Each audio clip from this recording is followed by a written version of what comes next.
Me llamo Aurelio Vega. Tengo 71 años y mi propia hija me mandó a un asilo para quedarse con mi casa y mis ahorros. Pero lo que ella no sabía es que yo había tomado precauciones legales que cambiarían su vida para siempre. Cuando la justicia tocó su puerta, se dio cuenta de que había subestimado gravemente a su viejo padre. Si me acompañas en esta historia hasta el final, vas a entender por qué nunca, pero nunca hay que subestimar a un adulto mayor que tiene las cosas claras. Vas a ver cómo una hija ambiciosa terminó en la cárcel por querer robarle a su propio padre. Y sobre todo, vas a aprender que la edad no es sinónimo de indefensión. Esta historia comienza hace 6 meses, cuando mi hija Jimena vino a visitarme con esa sonrisa falsa que uso desde que se casó con ese inútil de Rodrigo.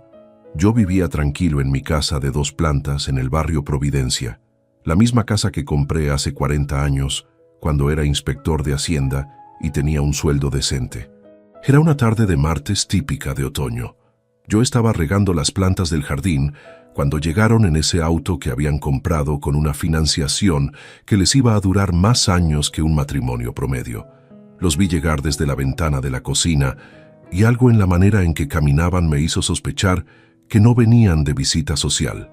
«Papá», me dijo ese martes por la tarde mientras tomábamos té en la cocina, «Rodrigo y yo hemos estado pensando en tu situación. Ya no eres joven, vives solo en esta casa tan grande y francamente nos preocupa tu salud». No era cierto que viviera solo. Tenía a doña Remedios, mi empleada doméstica de 60 años, que venía todos los días desde hacía 15 años. Una mujer trabajadora y honesta que conocía cada rincón de mi casa mejor que yo mismo. Además de doña Remedios, tenía mis rutinas perfectamente organizadas. Los lunes y miércoles iba al centro médico para mis controles de rutina. Los martes y jueves visitaba a mi hermano Tomás, que vivía a unas cuadras. Los viernes jugaba dominó en el club de jubilados. Los sábados hacía las compras grandes en el supermercado. Los domingos leía el diario completo desde la primera hasta la última página.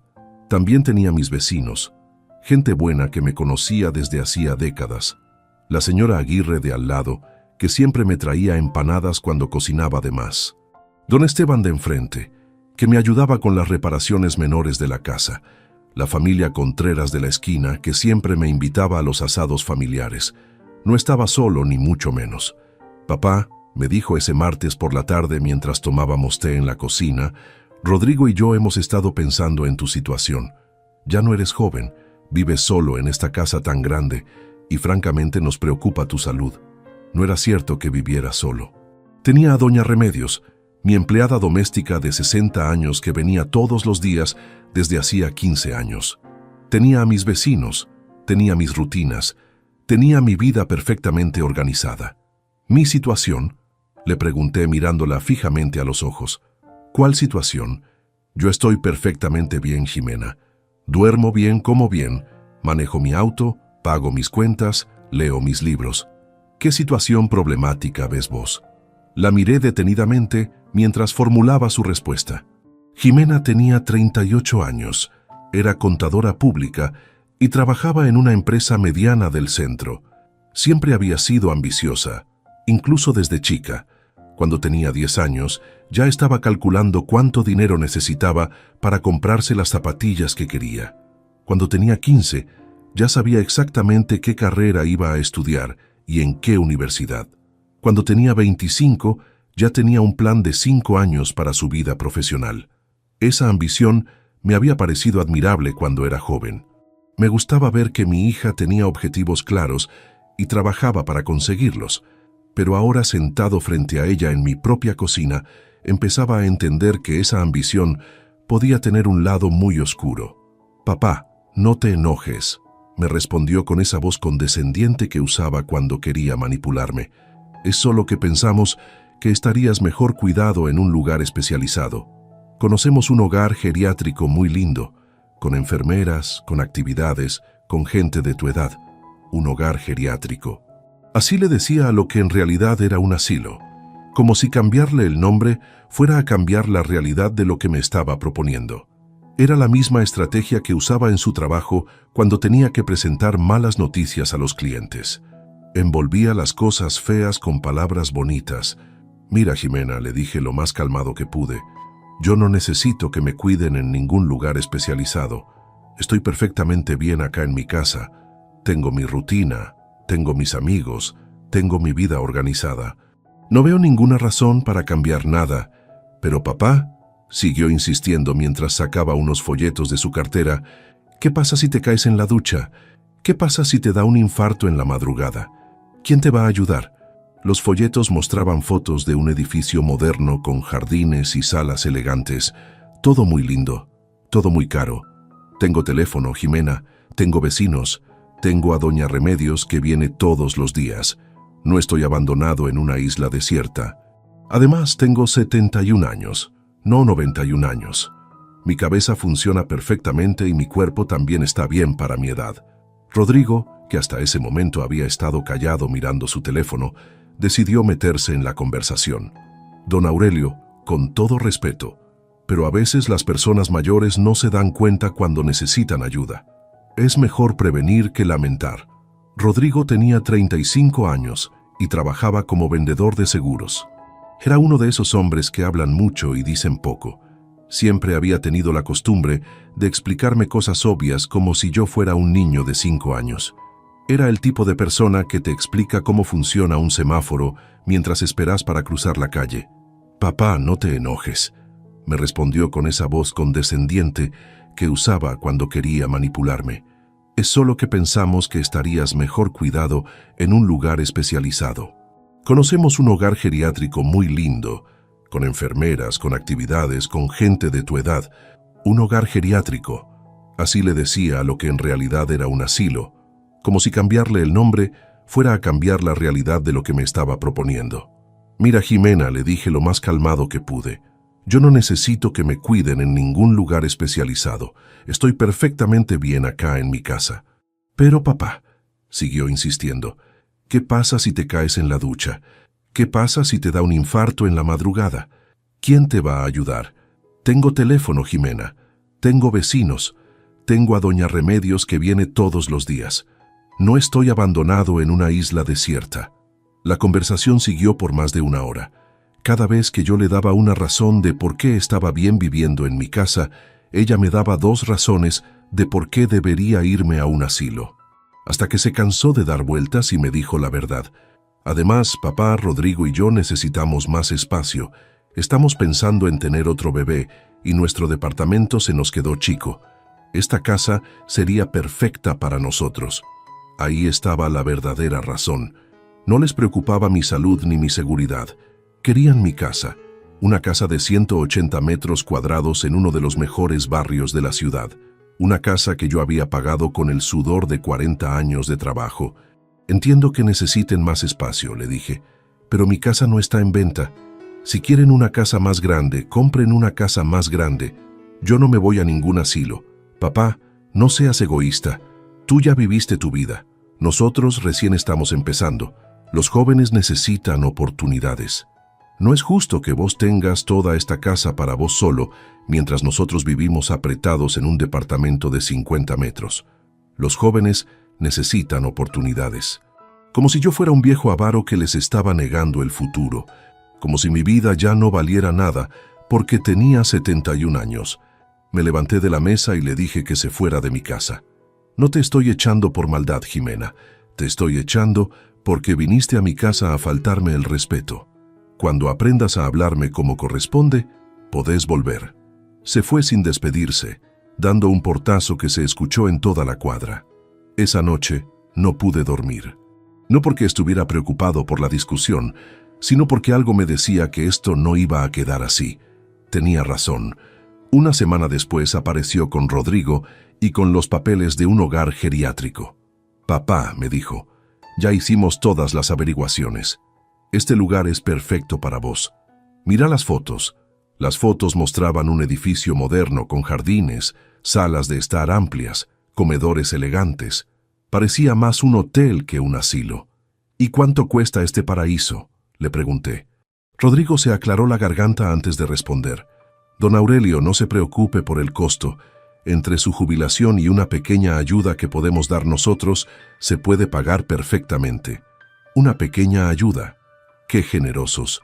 ¿Y quién va a administrar mi jubilación?, les pregunté. ¿Quién va a decidir cuánto se gasta en el hogar y cuánto queda para mis gastos personales? Ximena y Rodrigo se miraron. Obviamente habían pensado en eso. Bueno, papá, como vos vas a estar en el hogar, no vas a tener muchos gastos personales. Con que te quede un poco para comprarte cigarrillos y algunas cositas, va a estar bien. El resto lo podemos usar para ayudar a pagar la mensualidad del hogar. Cigarrillos y algunas cositas. Como si mis únicos gastos fueran los de un nene con su mesada. Como si no tuviera derecho a decidir cómo gastar mi propia jubilación. ¿Y mi casa?, les pregunté. ¿Qué pasa con mi casa mientras yo estoy en el hogar? Nosotros nos podemos hacer cargo de cuidarla, me respondió Ximena rápidamente. La podemos mantener limpia, pagar los servicios, hacer las reparaciones que haga falta. Así cuando cuando ya no la necesites más, va a estar en perfectas condiciones. Cuando ya no la necesite más. Qué manera elegante de decir cuando me muera. Les dije que no. Les dije que ni loco me iba a ir a un asilo. Les dije que mi casa era mía y que ahí me iba a quedar hasta el día que me muriera. Pero ellos no se dieron por vencidos. Durante las siguientes semanas siguieron insistiendo. Venían con argumentos médicos, con estadísticas de accidentes domésticos en personas mayores, con testimonios de familias que habían tomado la misma decisión. Un día, Ximena llegó con una psicóloga. «Papá, la doctora Villalobos quiere hablar con vos sobre los beneficios de vivir en comunidad para las personas de la tercera edad». La doctora Villalobos era una mujer joven que hablaba como si yo fuera un niño con problemas de aprendizaje. «Don Aurelio», me dijo, «es muy común que las personas mayores se resistan a los cambios, pero la verdad es que la vida en un hogar geriátrico puede ser muy enriquecedora. Usted va a tener compañía, va a tener actividades, va a tener atención médica permanente». «Doctora», le respondí, «yo no necesito que usted me explique lo que es bueno para mí. Tengo 71 años, no 71 meses. Sé perfectamente lo que quiero y lo que no quiero, y no quiero irme a un asilo». La doctora siguió hablando durante media hora sobre autonomía, sobre calidad de vida, sobre adaptación a nuevas etapas. Todo muy bonito, pero no me convenció. Cuando se fue, le dije a Ximena que no trajera más psicólogos a mi casa, pero la presión siguió. Ahora venían con argumentos económicos. «Papá», me decía Rodrigo, «mantener esta casa es muy caro. Los servicios, los impuestos, el mantenimiento. En el hogar vos vas a tener todo incluido por un precio fijo. ¿Y quién te dijo que yo no puedo pagar mi casa?», le pregunté. «¿Quién te dijo que tengo problemas económicos?». «No, don Aurelio, no es que usted tenga problemas económicos. Es que podría usar esa plata para otras cosas. Podría viajar, podría comprarse cosas lindas, podría ayudar a su familia». Ayudar a la familia. Ahí estaba otra vez el verdadero motivo. Querían que yo vendiera mi casa para darles la plata a ellos. O mejor aún, querían que me fuera al asilo para quedarse ellos con la casa sin pagar nada. Una noche, después de otra visita agotadora de Ximena y Rodrigo, tomé una decisión que cambiaría todo. Llamé a mi abogado, el doctor Santander, un hombre serio que había manejado mis asuntos legales durante los últimos 20 años. «Doctor», le dije, «necesito protegerme de mi propia familia. Necesito asegurarme de que nadie pueda obligarme a irme de mi casa ni apropiarse de mis bienes sin mi consentimiento». El doctor Santander me escuchó con atención. «Don Aurelio», me dijo, «hay varias medidas legales que podemos tomar. Podemos hacer un poder restringido, podemos establecer un fideicomiso, podemos redactar un testamento muy específico. También podemos dejar constancia notarial de que usted está en pleno uso de sus facultades mentales. Hagamos todo eso, doctor.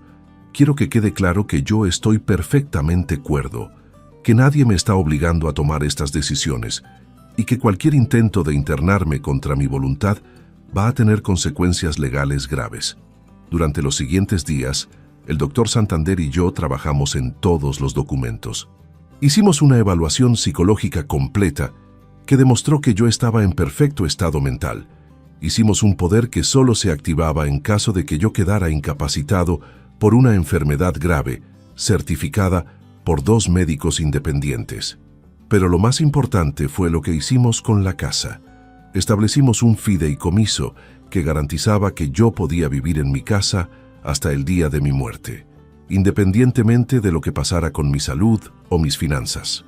También establecimos que cualquier intento de sacarme de la casa contra mi voluntad sería considerado una violación de mis derechos y tendría consecuencias penales. Además, redactamos un testamento muy claro. Si yo moría viviendo tranquilo en mi casa, Ximena heredaría todo. Pero si yo moría en un asilo o en cualquier lugar que no fuera mi casa, toda mi herencia se iba a ir a obras de caridad. Ximena no iba a recibir ni un peso.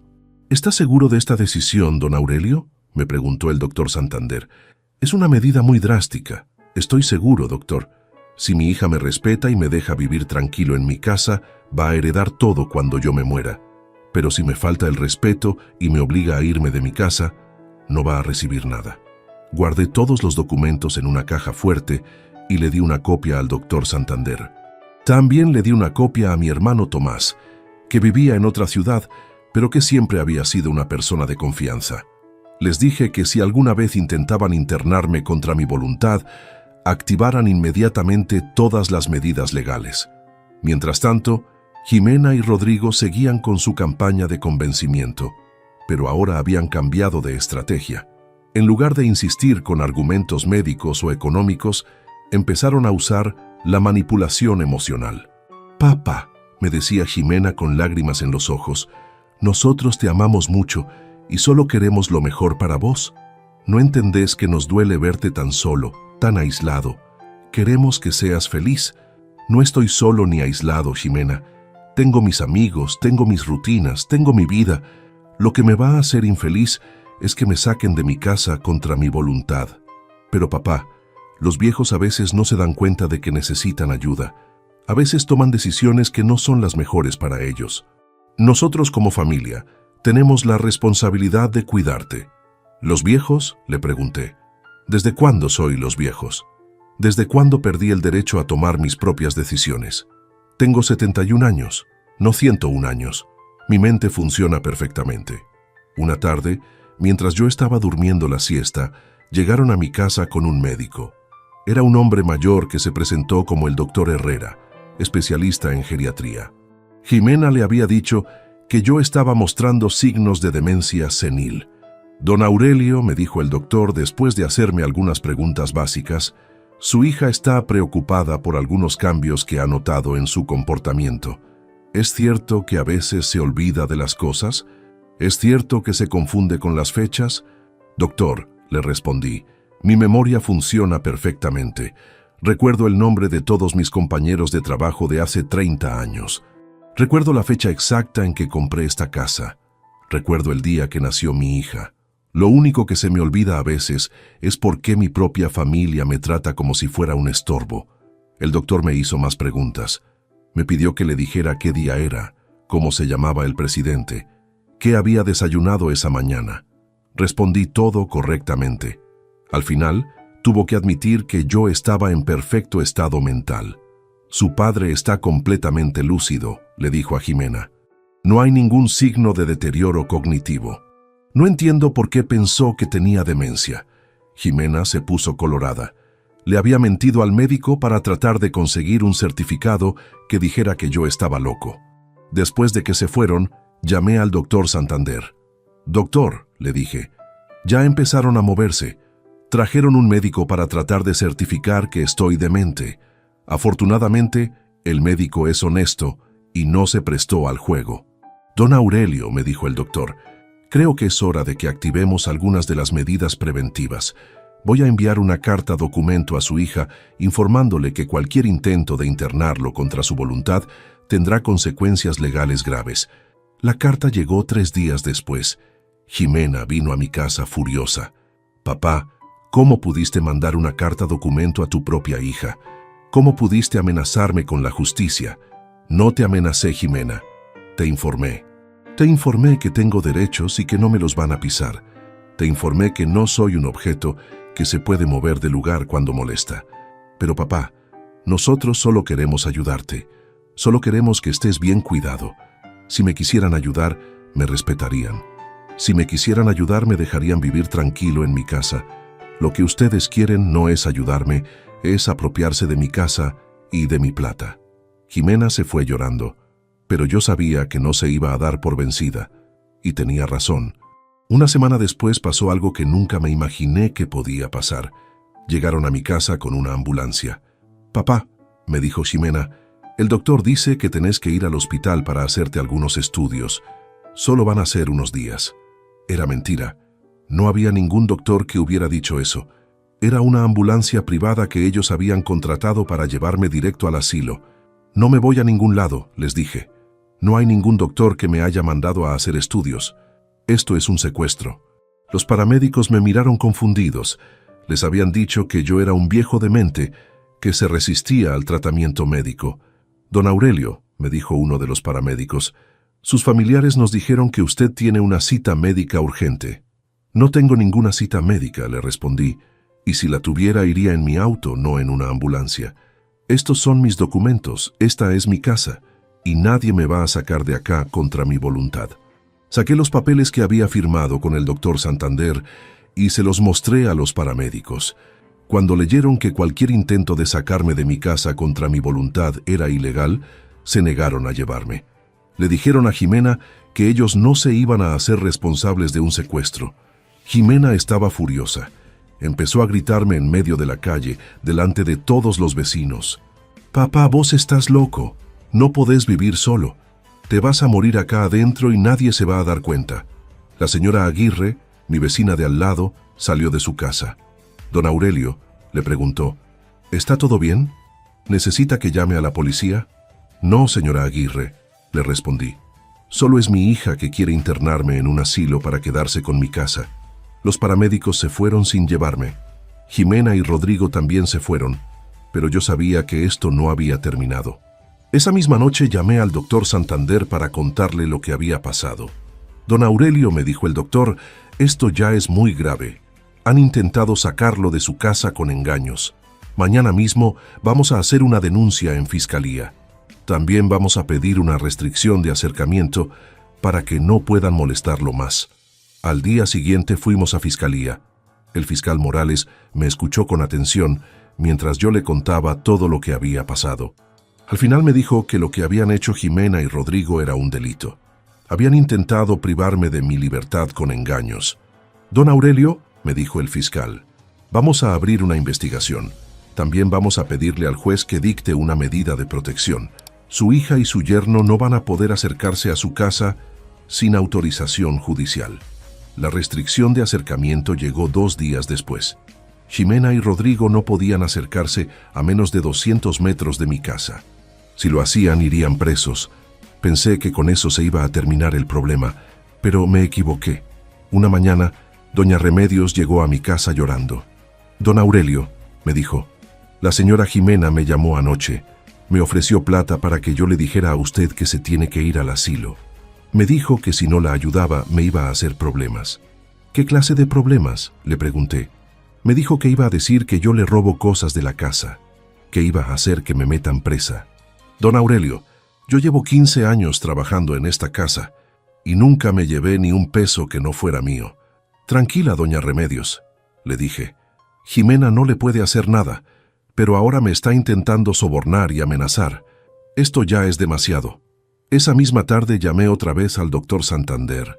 «Doctor», le conté lo que había pasado con doña Remedios. «Mi hija ahora está tratando de sobornar y amenazar a mi empleada. Esto ya no es solo un problema familiar. Esto es una conspiración criminal». «Don Aurelio», me dijo el doctor, «mañana mismo vamos a ampliar la denuncia.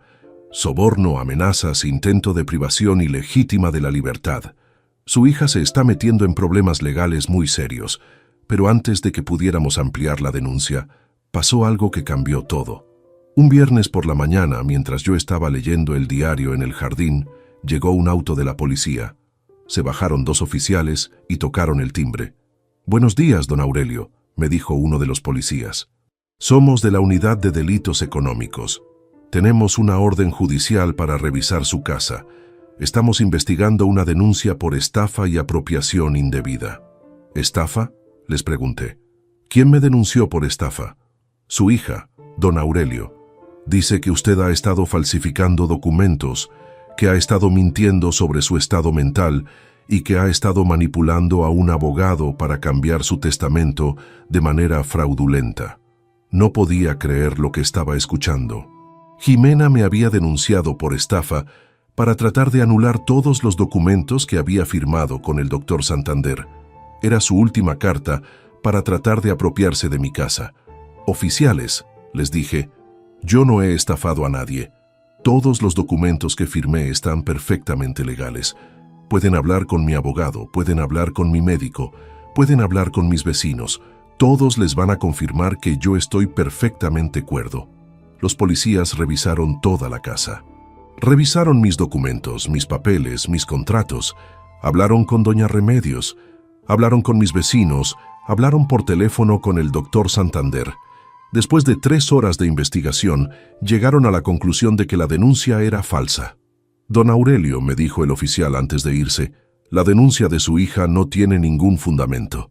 Todos los documentos están en orden y todas las personas con las que hablamos confirman que usted está en perfecto estado mental. Lo que sí es grave es que su hija haya hecho una denuncia falsa. Esa tarde sonó el teléfono. Era el fiscal Morales. Don Aurelio, me dijo, tenemos novedades sobre su caso. Su hija acaba de cometer otro delito. Hacer una denuncia falsa es un delito penal. Además, hemos estado investigando sus finanzas y encontramos algo muy interesante. ¿Qué encontraron?, le pregunté. Encontramos que su hija y su yerno han estado haciendo averiguaciones sobre el valor de su casa. Han ido a varias inmobiliarias preguntando cuánto vale su propiedad. También han estado averiguando sobre préstamos hipotecarios. ¿Préstamos hipotecarios?, pregunté sorprendido. Sí, don Aurelio. Al parecer, su hija estaba planeando apropiarse de su casa y después hipotecarla para conseguir dinero. Tenemos las grabaciones de las conversaciones que tuvo en el banco. No podía creer lo que estaba escuchando. Mi propia hija no solo quería echarme de mi casa, sino que además planeaba hipotecarla para conseguir plata. Era una conspiración criminal mucho más grande de lo que yo había pensado. Don Aurelio, siguió el fiscal, mañana vamos a allanar la casa de su hija. Creemos que vamos a encontrar más evidencias de esta conspiración. También vamos a citarla a declarar. Los delitos que ha cometido pueden llevarla al presidio. Esa noche no pude dormir. Por un lado estaba aliviado de que la justicia hubiera descubierto la verdad. Por otro lado, me dolía saber que mi propia hija era capaz de hacer todo esto. Me dolía pensar que la mujer que yo había criado, que yo había educado, que yo había amado desde el día que nació, me estaba tratando como a un enemigo. Al día siguiente, temprano por la mañana, vi desde mi ventana como varios autos de la policía se dirigían hacia el barrio donde vivía Jimena. El allanamiento había comenzado. A las 2 horas sonó mi teléfono. Era el fiscal Morales otra vez. Don Aurelio, me dijo, encontramos todo lo que necesitábamos. Su hija tenía en su casa documentos falsificados con su firma, tenía cotizaciones de inmobiliarias, tenía información sobre préstamos hipotecarios y tenía un plan detallado para apropiarse de sus bienes. ¿Un plan detallado?, pregunté. Sí, don Aurelio. Tenían todo calculado. ¿Cuánto valía su casa? ¿Cuánto podían conseguir hipotecándola? ¿Cómo iban a dividirse el dinero? También tenían contactos en clínicas psiquiátricas para conseguir certificados falsos de demencia senil. Me quedé en silencio. Era peor de lo que había imaginado. No era solo que quisieran mi casa. Era una operación criminal organizada para robarme todo lo que tenía. Don Aurelio, siguió el fiscal, su hija va a ser arrestada esta tarde. Los cargos son muy graves. Intento de estafa, falsificación de documentos, denuncia falsa, intento de privación ilegítima de la libertad y asociación ilícita para delinquir. ¿Y Rodrigo?, pregunté. Rodrigo también va a ser arrestado. Al parecer, él era quien tenía los contactos en las inmobiliarias y en los bancos. Era quien estaba organizando toda la parte financiera de la estafa. Esa tarde, mientras tomaba té en mi jardín, vi pasar el auto de la policía que llevaba a Jimena arrestada. Por un momento, nuestros ojos se cruzaron a través de la ventanilla del auto. Vi que estaba llorando. Por primera vez en meses sentí pena por ella, pero era una pena mezclada con decepción y tristeza. Durante los siguientes días, el caso de Jimena y Rodrigo salió en todos los diarios de la ciudad. Los medios lo presentaron como un caso de violencia económica contra personas mayores. Mi historia se convirtió en un ejemplo de cómo los adultos mayores pueden ser víctimas de sus propias familias. Muchos periodistas vinieron a entrevistarme. Yo les conté toda la historia, desde el principio hasta el final.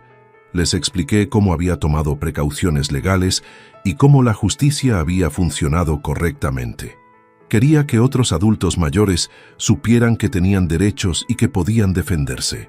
Una semana después del arresto, recibí una visita inesperada. Era la madre de Rodrigo, una señora mayor que se llamaba Doña Carmen. Vino a pedirme perdón por lo que había hecho su hijo. Don Aurelio, me dijo, yo no sabía nada de lo que estaban planeando Rodrigo y Jimena. Cuando me enteré, no lo podía creer. Mi hijo siempre fue ambicioso, pero nunca pensé que fuera capaz de algo así. Le agradecí que hubiera venido, pero le dije que el perdón no dependía de mí. Su hijo y mi hija tenían que responder ante la justicia por lo que habían hecho. Doña Carmen me preguntó si yo no podía retirar la denuncia. No puedo retirar la denuncia, doña Carmen, le expliqué. Primero, porque el delito ya está consumado y la justicia tiene que actuar. Segundo, porque si yo retiro la denuncia, otros adultos mayores pueden pensar que estos delitos no tienen consecuencias.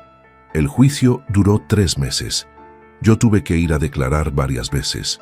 Fue difícil hablar en público sobre lo que me había hecho mi propia hija, pero sabía que era necesario. El doctor Santander también declaró. Doña Remedios también declaró. Los vecinos también declararon. Las pruebas contra Jimena y Rodrigo eran abrumadoras. Los documentos falsificados, las grabaciones del banco, los mensajes de texto donde planeaban apropiarse de mi casa. El fiscal pidió 5 años de prisión para cada uno. El día de la sentencia, el juez fue muy claro. Este es un caso grave de violencia económica contra un adulto mayor, dijo. Los acusados planearon de manera sistemática apropiarse de los bienes de don Aurelio, utilizando engaños, amenazas y falsificación de documentos. Jimena fue condenada a 4 años de prisión efectiva. Rodrigo fue condenado a 3 años de prisión efectiva. Además, tuvieron que pagar una multa y una indemnización por daños y perjuicios. El juez también estableció que no podían acercarse a mí durante los próximos 10 años. Cuando salimos del juzgado, los periodistas me preguntaron cómo me sentía con la sentencia. Les dije que me sentía triste, pero aliviado. Triste porque mi propia hija había terminado en la cárcel. Aliviado porque la justicia había funcionado y otros adultos mayores podrían sentirse protegidos. Hace 2 meses que terminó el juicio. Jimena está en la cárcel de mujeres. Rodrigo está en la cárcel de hombres. A veces pienso en ir a visitarla, pero después recuerdo todo lo que me hizo y se me pasan las ganas. Mi hermano Tomás vino desde su ciudad para acompañarme durante el juicio. Se quedó unos días en mi casa después de la sentencia. Una noche, mientras tomábamos vino en el jardín, me preguntó si no me arrepentía de haber denunciado a Jimena. Tomás, le dije, si yo no hubiera denunciado a Jimena, ahora estaría en un asilo, mi casa estaría hipotecada y mi hija se habría salido con la suya. A veces el amor de padre tiene que ser amor duro. ¿Pero no te duele que esté en la cárcel?, me preguntó Tomás. Claro que me duele, hermano. Me duele más de lo que te podés imaginar. Pero me duele menos que saber que mi propia hija me veía como un obstáculo que había que quitar de en medio. La vida siguió. Doña Remedios siguió viniendo todos los días. Mis vecinos siguieron siendo amables y respetuosos. Mis amigos del club siguieron invitándome a jugar dominó los sábados. La única diferencia es que ahora vivía en paz, sin la presión constante de que alguien me quería sacar de mi casa. Un día, mientras leía el diario en el jardín, tocaron el timbre. Era una señora joven que se presentó como la licenciada Morales, trabajadora social del juzgado. Venía a hacer una evaluación de mi situación para un informe que había pedido el juez. Don Aurelio, me dijo después de hacerme varias preguntas, el juez quiere asegurarse de que usted realmente puede vivir solo de manera segura. ¿Tiene algún familiar que pueda cuidarlo si llega a necesitar ayuda? Señorita, le respondí, yo tengo 71 años, no 91 años.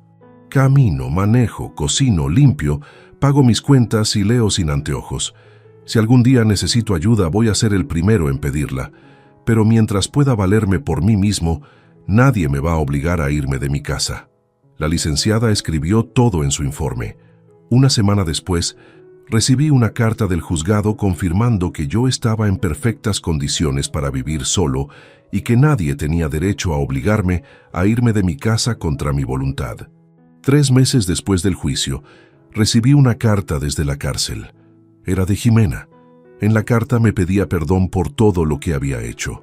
Me decía que había entendido lo mal que se había portado conmigo y que esperaba que algún día pudiera perdonarla. También me contaba que en la cárcel había conocido a otras mujeres que estaban ahí por haber estafado a sus padres o a sus abuelos. Me decía que ahora se daba cuenta de que no era la única persona que había pensado que los viejos eran fáciles de manipular. Al final de la carta, me preguntaba si podía ir a visitarla. Me decía que entendía si no quería verla, pero que le gustaría poder hablar conmigo y explicarme por qué había hecho lo que había hecho. Pensé mucho antes de responder esa carta. Por un lado, seguía siendo mi hija, y parte de mí la extrañaba. Por otro lado, recordaba todo el dolor que me había causado, toda la humillación que había sentido cuando trataba de echarme de mi propia casa. Al final, le escribí una carta corta. Le dije que no la iba a ir a visitar hasta que no estuviera seguro de que su arrepentimiento era genuino. Le dije que cuando saliera de la cárcel, si realmente había cambiado, podríamos intentar reconstruir nuestra relación, pero que esta vez iba a ser bajo mis condiciones. Hace un mes, el doctor Santander me contó que había recibido consultas de varios adultos mayores que habían visto mi caso en los diarios. Personas que estaban pasando por situaciones similares con sus hijos o nietos que querían apropiarse de sus casas o sus ahorros. Don Aurelio, me dijo el doctor, su caso se ha convertido en un precedente legal muy importante. Ahora otros adultos mayores saben que tienen derechos y que se pueden defender. Usted les ha dado esperanza. Me alegra saber que mi historia puede ayudar a otras personas, doctor, pero me da tristeza saber que hay tantos hijos y nietos que ven a sus padres y abuelos como obstáculos en lugar de verlos como personas que merecen respeto. El año pasado, el gobierno creó una nueva ley de protección a adultos mayores. La llamaron Ley Aurelio en honor a mi caso. La ley establece penas más severas para quienes cometan delitos económicos contra personas mayores y crea mecanismos de protección más efectivos. Cuando me enteré de que la ley llevaba mi nombre, sentí una mezcla de orgullo y tristeza. Orgullo porque mi caso había servido para proteger a otros adultos mayores. Tristeza porque había sido necesario que mi propia hija me traicionara para que el país se diera cuenta de que este era un problema grave. La semana pasada recibí otra carta de Jimena. Esta vez la carta era diferente. No me pedía perdón, ni me pedía que la visitara. Me contaba que había empezado a estudiar Derecho en la cárcel y que quería especializarse en defensa de adultos mayores.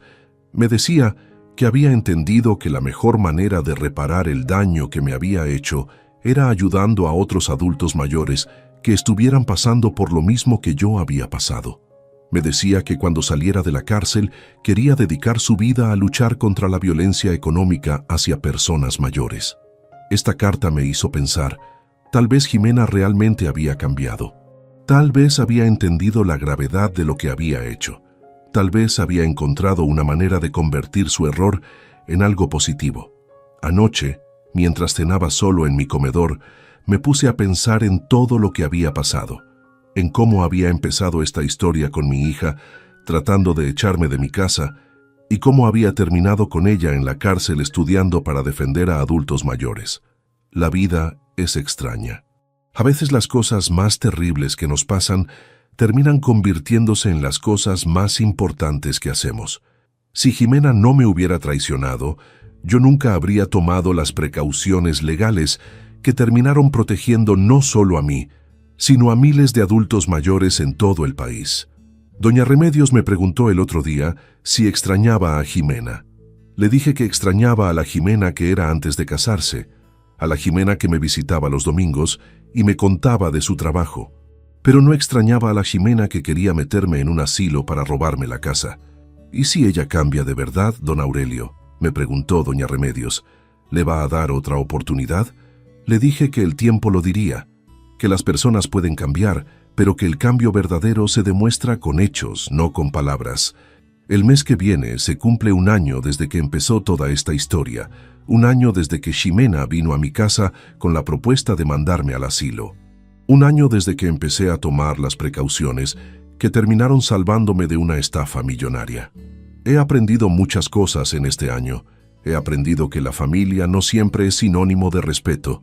He aprendido que los adultos mayores tenemos que defendernos activamente de quienes nos quieren aprovechar.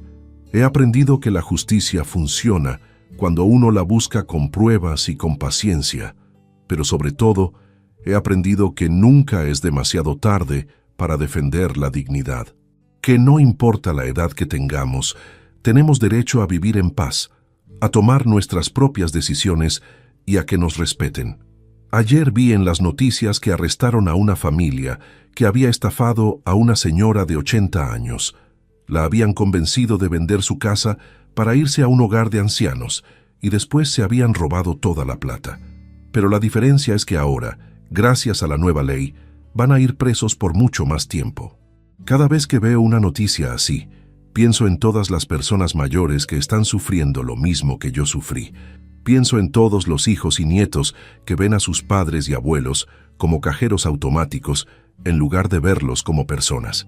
Por eso decidí contar mi historia completa, para que otros adultos mayores sepan que pueden defenderse, para que sepan que tienen derechos, para que sepan que la edad no es una excusa para que los traten mal. También quiero que los hijos y nietos que están pensando en hacer algo parecido a lo que hizo Ximena, sepan que las consecuencias son reales, que la justicia existe, que los adultos mayores ya no estamos indefensos. Mi casa sigue siendo mi casa, mi dinero sigue siendo mi dinero, mis decisiones siguen siendo mis decisiones, y así va a seguir siendo hasta el día que me muera, porque la dignidad no tiene fecha de vencimiento. Si alguna vez alguien trata de echarte de tu casa, de apropiarse de tus bienes o de obligarte a tomar decisiones que no querés tomar, recordá mi historia, recordá que tenés derechos, recordá que podés defenderte y recordá que nunca, nunca es demasiado tarde para luchar por tu dignidad. Ximena sale de la cárcel el año que viene. No sé si voy a ir a buscarla, no sé si vamos a poder reconstruir nuestra relación, pero sí sé una cosa: si quiere volver a ser mi hija, va a tener que ganárselo. Va a tener que demostrar que realmente cambió, y va a tener que entender que el respeto hacia los padres no es opcional.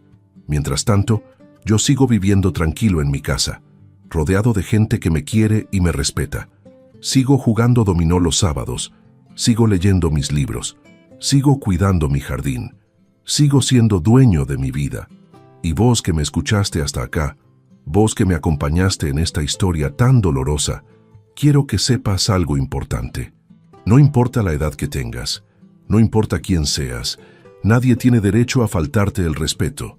Nadie tiene derecho a obligarte a hacer algo que no querés hacer. Nadie tiene derecho a apropiarse de lo que es tuyo. Si alguna vez te encontrás en una situación parecida a la mía, no te quedes callado. Busca ayuda. Busca un abogado. Haz las denuncias que tengas que hacer. Defende tu dignidad con todas las herramientas que tengas a tu alcance. Porque al final del día, lo único que realmente tenemos es nuestra dignidad. Y esa dignidad hay que defenderla hasta el último día de nuestra vida. Contame desde qué ciudad me estás escuchando y contame si esta historia te ayudó a entender que los adultos mayores también tenemos derechos. Porque cuando la justicia toca a tu puerta, más vale que estés del lado correcto de la ley.